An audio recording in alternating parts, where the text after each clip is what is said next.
So the question is, what is the linear velocity of if angular velocity vector omega vector is equal to 3i cap minus 4j cap plus k cap and position vector r vector is equal to 5 minus 6j cap plus 6k cap।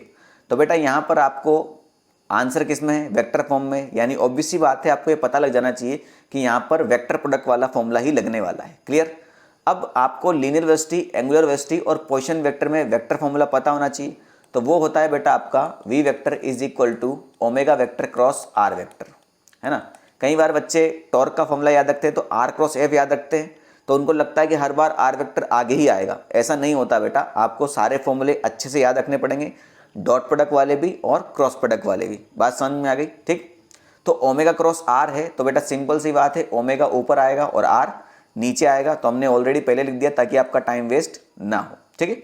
अब simple सी बात है, हम करते क्या हैं, पहले लिखते हैं हम प्लस आई कैप, ठीक है, ये सिंपली हमने लिख दिया। उसके बाद क्या करते हैं, आई कैप के रो और आई कैप के कॉलम को छुपा लेते हैं। तो हमें 4 नंबर दिखाई दिए। हम करते हैं पहले राइट पंच, फिर माइनस लेफ्ट पंच।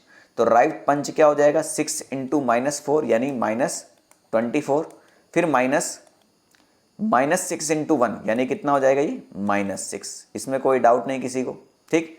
यानी अगर इसमें इसको सॉल्व करूं तो 24 और ये +6 हो जाएगा। तो -24 + 6 कितना हो जाएगा, -18 आई कैप, ठीक है। अब समझदार बच्चा क्या करता है, यहीं से ऑप्शन चेक कर लेता है कि -18 कहाँ है, -18 ऑप्शन नंबर बी में है, तो ऑप्शन नंबर बी ही करेक्ट होगा, ठीक। मगर क्वेश्चन तो कंप्लीट करते हैं भाई, है ना। आप भी अगर जब करेंगे तो आप भी यही चेक कर लीजिएगा, हो सकता है 2 ऑप्शन में सेम हो जाए, कोई दिक्कत वाली बात नहीं है। तो जे कैप वाला चेक करो, अगर वो भी सेम निकले तो फिर पूरा आंसर चेक करो, ठीक है।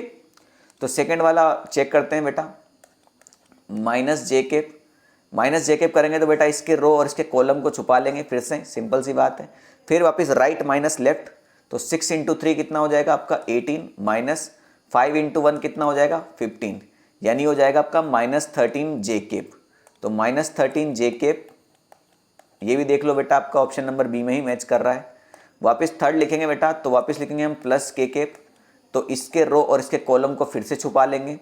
तो फिर वापस राइट यानी -6 इंटू 3 तो -18, -5 इंटू -4 तो -20, सिंपल सी बात है। तो ये हो जाएगा k कैप -18 + 20, तो कितना हो जाएगा 20 - 18 2k कैप। तो यहाँ पर लिख देंगे हम 2k कैप, जो कि ऑप्शन नंबर बी में ही मैच कर रहा है, ठीक।